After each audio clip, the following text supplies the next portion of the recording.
مرض جلدي اللي كيكون ناتج عن التهابات في الغدد الدهنيه اللي كتكون متواجده عندنا في الوجه، في منطقه الصدر، في الكتفين وفي الظهر. دونك عندنا عده عوامل كتسبب في هذا حب الشباب. عندنا العامل الاول هو الهرمونات، داكوغ، داكشي علاش كنلقاو حب الشباب كيتسمى حب الشباب. كيبان عندنا في واحد المرحله ديال البلوغ، دونك كيكونوا الهرمونات ديالنا بكثره، مي كنلاحظوا هذا حب الشباب حتى عند الرضيع كيكونوا الهرمونات ديال الام ديالو كيدوزوا. وعندنا اللي كيجينا مورا سن ديال 40 عام اللي كيكون عند العيالات بالخاصه. عندنا العامل الثاني هو الوراثه وطبيعه البشره، يعني شي مرات كنلاحظوا بان حب الشباب كيجي في العائله كامله. العامل الثالث عندنا هو لو ستريس، داكوغ، دونك كيكون عندنا شي مرات الاجهاد النفسي كيأثر علينا سلبيا وكيظهر لنا هذا الحب الشباب. مي بيان سور عند الناس اللي كيكون عندهم الوراثه واللي غادي يديروا حب الشباب. العامل الرابع اللي عندنا هي المأكولات. شي مرات كنلاحظوا فاش كناكلوا شي مأكولات دهنيه ولا شي مأكولات غنيه بالسكريات السريعه كيكون عندنا كينوض لنا حب الشباب. دونك ديك الساعات كنقول لهم خصكم تنقصوا من هاد المأكولات هذه. وعندنا العامل الاخر هو الادويه.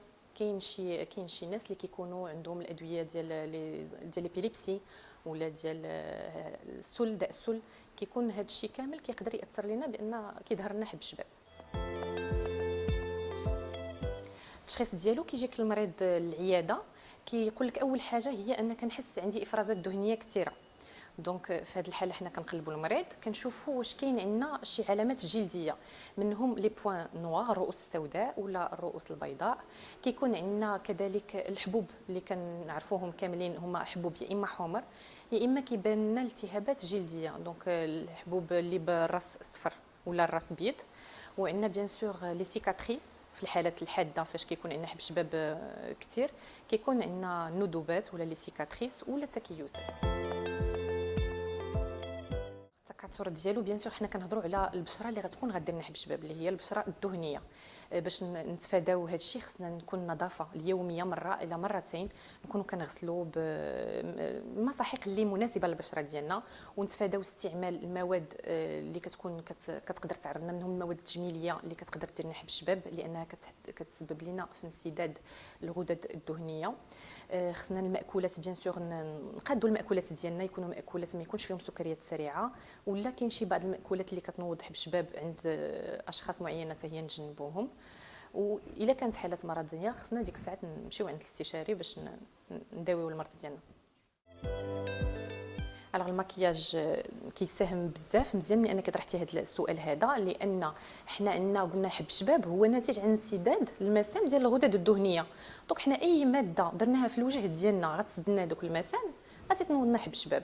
دونك المكياج اللي كيكون فيه نسبه اللزوجه عاليه نتجنبوه، سورتو اللي كتكون عندنا البشره دهنيه.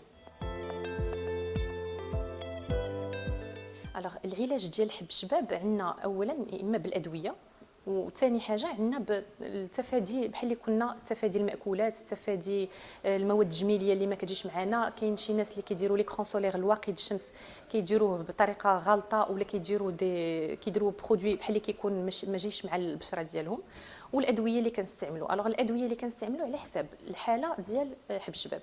كاين عندنا الحالات اللي خفيفه كنستعملوا فيهم مواد تجميليه موضعيه، كيكونوا كريمات على الاساس فيهم لي زاسيد دو فروي، فيهم واحد المواد بيروكسيد دو بنزول، او لا كاين اللي كينشف لنا هذيك الغدد الدهنيه اللي كتسبب لنا في حب الشباب. الوغ اول حاجه خصنا نديرو الوقايه خير من العلاج. يعني شحال ما حنا درنا العلاج المبكر شحال ما غاديش يبقاو فينا الاثار، حيت شحال من مره كيجيو كتلقاه كيقول لك انا راه بدا فيا هذه عامين 3 سنين، كيقول راه غادي يدوز عادي، غادي يدوز وين سيكاتريس والاثار ديالو كيبقى. دونك شحال ما داويناه بكري شحال ما كيبقاوش. وحاجه اخرى فاش كيكونوا عندنا الاثارات على حساب، الا كان عندنا مثلا بقع سوداء كنعطيو عليهم كريمات موضعيه ضد هاد البقع السوداء. الا كان عندنا ندوبات كبر من هكا كنقدروا نقترحوا ديك الساعات يا اما تقشير كيميائي يا اما ليزر.